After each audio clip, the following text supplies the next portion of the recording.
আপনি আপনি আমাকে একবার জড়িয়ে ধরতে চান?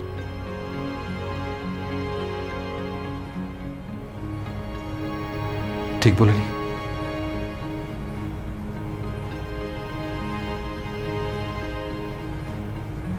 হ্যাঁ,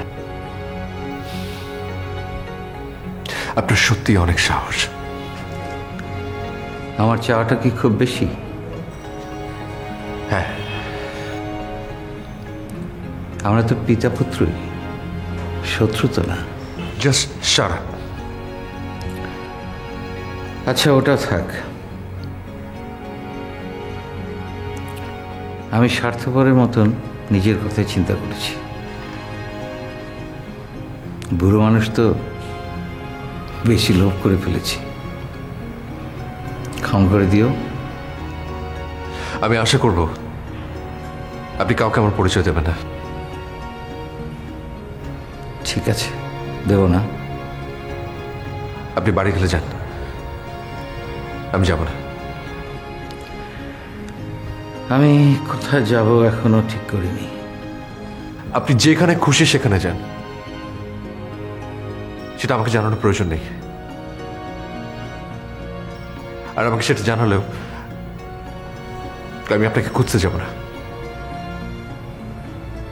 আপনি আমার দায় দায়িত্ব থেকে মুক্তি চেয়েছিলেন, আপনি মুক্তই থাকুন। আসি।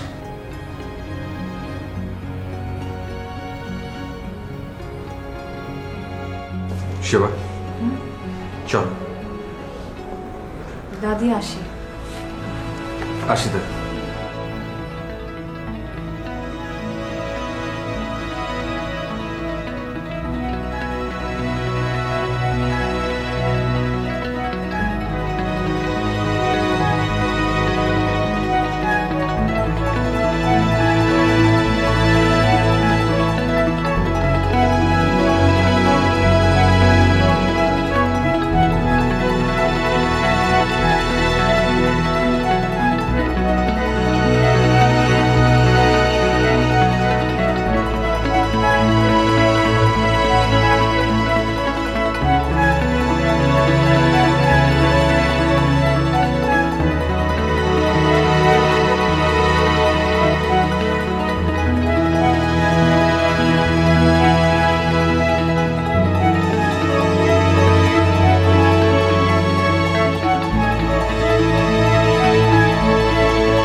মানল না।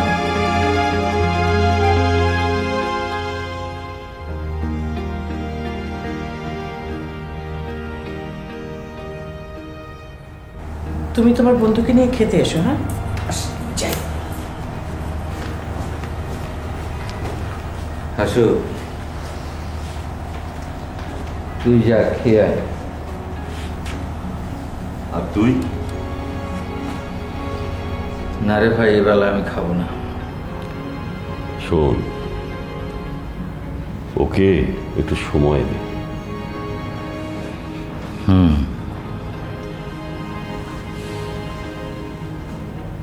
স্বপন, হাসু, দেখলাম ও আমার চেয়ে অনেক শক্ত। বুদ্ধিমানও বটে। তাই নাকি? মহৎ বটে। কি ব্যাপার?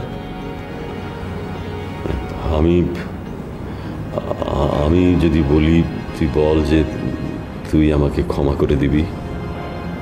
হ্যাঁ, দেব। ও কাউকে না জানিয়ে, মানে চুপ করে গোপনে আমাকে কিডনি দিয়েছে। কিডনি দিয়েছে? না হলে আমাকে আর দেখতেই পেতি না। ও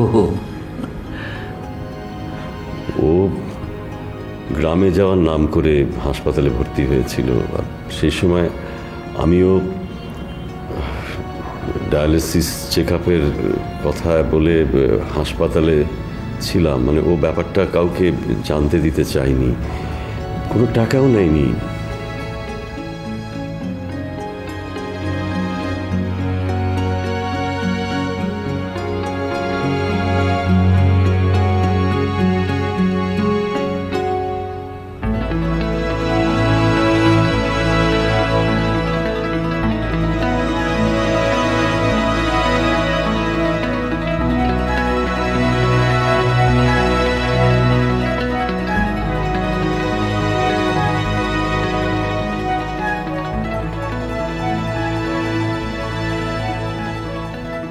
কিন্তু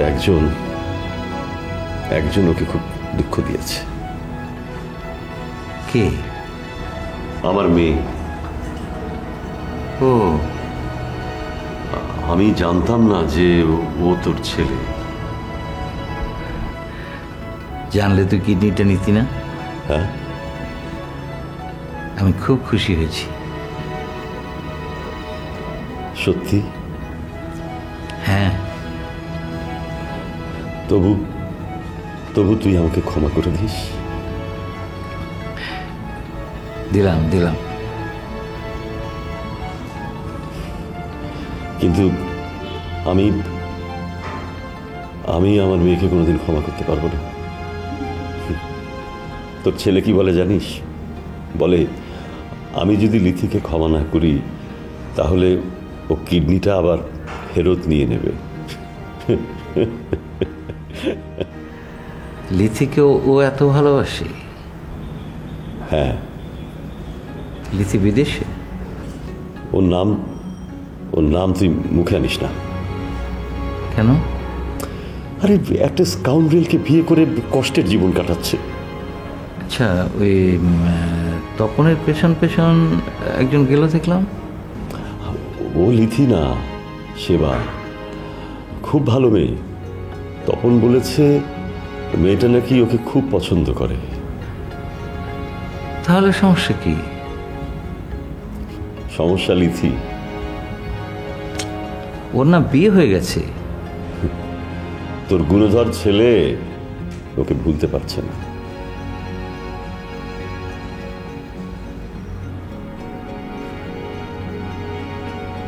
চল ওঠো। চল।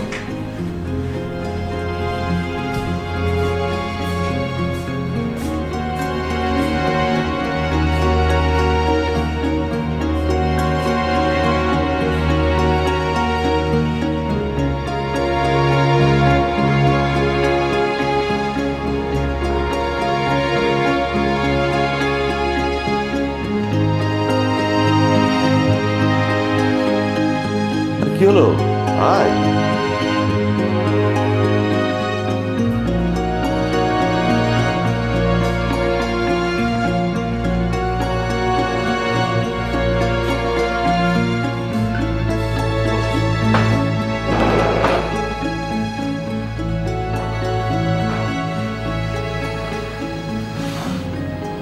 তোমার বন্ধু কি সেবাকে খেয়াল করেছে? আরে ওই যে যার কথা তোকে বললাম। ও হ্যাঁ, দেখেছি। তাহলে তপন একটু ঠান্ডা হলে ধরে বেঁধে দিয়ে দেন। তাহলে আপনারা আছেন কি জন্যে? শোনো, ওই জোরাজুরি করে কিচ্ছু হবে না। ওরা যদি নিজের ইচ্ছে করে তো করুক। আর তোমার ইচ্ছাটা কি? লিথুর ঘর ভাঙা? মিতা, তোমরাই তো তপনের ব্যাপারে লিথুকে আশকারা দিচ্ছ। চুপ করো তো।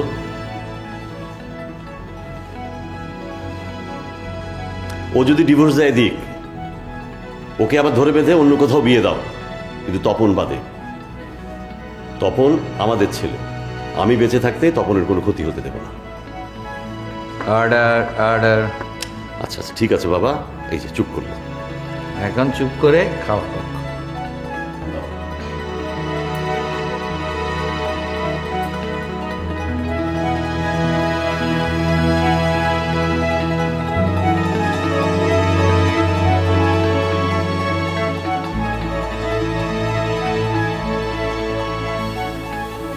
প্লিজ তোমার শোককে শক্তিতে পরিণত করো। এগুলো বলার দরকার নেই। এখন কি বলবেন বলেন। আচ্ছা, তুমি তোমার পিতার মৃত্যুটিকে ডেলিভার্ড না প্রি প্ল্যান মনে করো? আমি আপনার প্রশ্নটা বুঝতে পারিনি। এটা কি কোনো অ্যাক্সিডেন্ট নাকি ষড়যন্ত্র নাকি দুর্ঘটনা? আমি যা বলার পুলিশকে বলেছি। কি বলেছ? সেটা আপনাকে কেন বলবো? এই জন্যই বলবে, কারণ তোমার বাবা আর আমি একসাথে বিজনেস করতাম। ব্যবসা করতেন নাকি ষড়যন্ত্র করতেন? শায়দ চুপ কর তো। আই ইমন, তুমি নীলকে বাসা নিয়ে যাও। শুধু পুলিশ না, আমি ওর নিরাপত্তার জন্য একটা স্পেশাল ফোর্সকে বলে রেখেছি। ও আমার বাসায় উঠছে। তাই নাকি? হ্যাঁ। ঠিক আছে, ওর যেখানে ভালো লাগে ও সেখানেই থাকুক। Last but not the least, for our kind information, আমি শুধু এইটুকুই বলতে চাই, আমার বিলড ফাদার ইন ল কিন্তু এই কেসের অন্যতম suspect. What do you mean? এই সময় নীলকে আমার সাবধান করা দরকার, তাই করলাম। শোনা না শোনা ওর ব্যাপার। আমি একটা জিনিস কোনোভাবেই বুঝতে পারছি না, যেই আপনি কিছুদিন আগে আমার আর লিমনের বিয়ের ম্যাচ মেকার ছিলেন, সেই আপনিই কেন আজকে আমাদের বিয়ের এত এগেইনস্টে? এখন উত্তর দাও।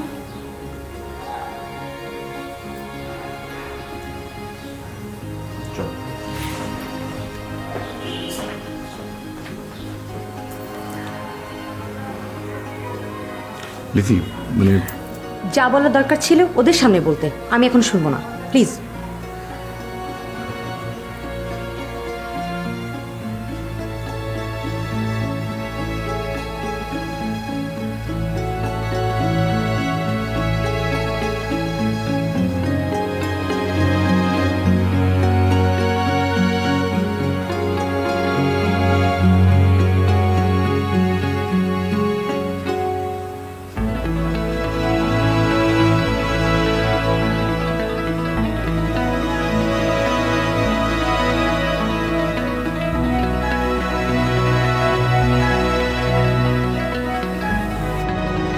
তুমি কথা বলবে না আমার সাথে?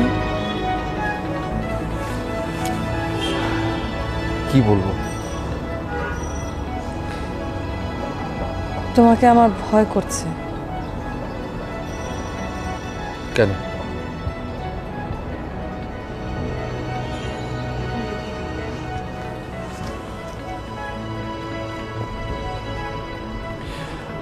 আমি স্বাভাবিক হতে পারছি না।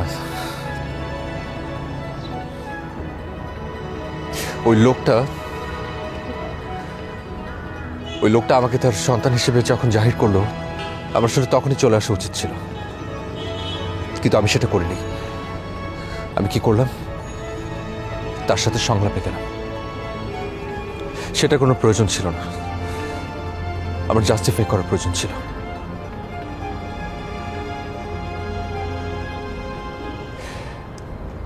একটা গল্প শুনেছ? এক সেনাপতি যুদ্ধে হেরে গিয়ে রাজাকে এসে বলেছে তার যুদ্ধে হেরে যাওয়ার 100টা কারণ। তার প্রথম কারণ ছিল গুলি ফুরিয়ে গিয়েছিল। রাজা তখন বললেন, আর কোনো কারণ দেখানো দরকার নেই। আমারও সে একই কথা সেবা। সে যখন আমাকে ত্যাগ করেছিল তখনই কিস্সা খতম। আমি আর কিচ্ছু শুনতে চাই না। তার বিচার হয়েছিল, জেল হয়েছিল, আমার কথা ভেবে সে সম্পর্ক রাখেনি, খোঁজ খবর স্নেহ মমতা কিচ্ছু না। আমি শুনতে চাই না, কিচ্ছু শুনতে চাই না। সে যত বলবে তার প্রতি ঘৃণা আমার তত বাড়বে। সে দূরে ছিল, দূরেই থাকুক। আমার কাছে আসার চেষ্টা করে কোনো লাভ নেই। কমিউনিস্টরা যে সম্পর্ক ঘৃণা করে সেটা সত্যি, কিন্তু সন্তানকেও যে করে আমি তার প্রমাণ। শালা, এতদিন পরে সে গল্প দিচ্ছে। সে কয়েদি জানলে আমি অ্যাবনর্মাল হব। এতই যখন দরদ, তখন আমার মায়ের হত্যা মামলায় নট গিলটি প্লিট করে পুলিশে তাকে হত্যা করেছে সেটা প্রমাণ করার চেষ্টা করতে পারত। রাজনৈতিক বন্ধু হিসেবে সাধারণ ক্ষমা চেয়ে সে সরকারের অনুকম্পা পেতে পারত। নিজেকে নির্দোষ প্রমাণ করার চেষ্টা করেনি কেন? কেন?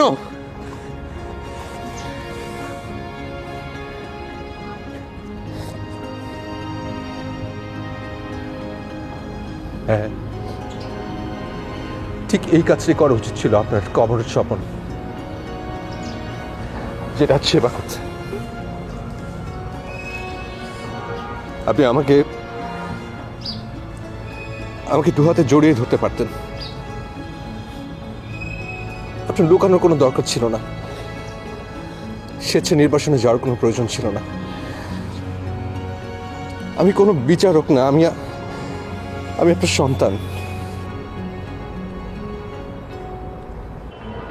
আপনি বুকে ঢুকলে আমি ঠিকই বুঝতে পারতাম যে আপনি নির্দোষ। আপনি রাজনীতি বোঝেন, কিন্তু মানুষ বোঝেন না। কাল যে বামপন্থী, আছে ডানপন্থী হতে পারে, কিন্তু দায়িত্ব জ্ঞানহীন একজন বহিমিয়ান কখনো কারো জনক হতে পারে না।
ভালোবাসা তুমি কোথায় থাকো,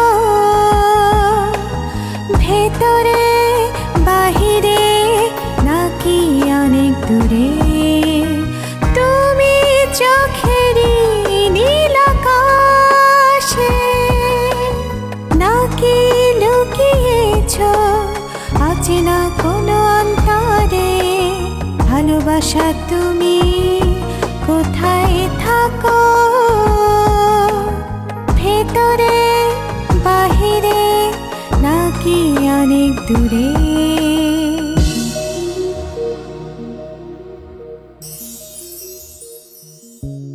খুঁজি স্বপ্ন ছোঁয়া মনে, ইচ্ছে রঙে উদাসী বিকেলে, লাজুক শিহরণ ভালোবাসা ক্ষণে, রঙিন প্রজাপতি সুখেরই স্বপ্নে রে। ভালোবাসা তুমি কোথায় থাকো, ভেতরে বাহিরে নাকি অনেক দূরে? তুমি চোখেরই নীল আকাশে নাকি লুকিয়েছো অচেনা কোনো অন্তরে?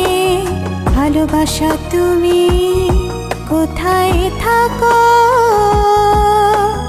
ভেতরে বাহিরে নাকি অনেক দূরে?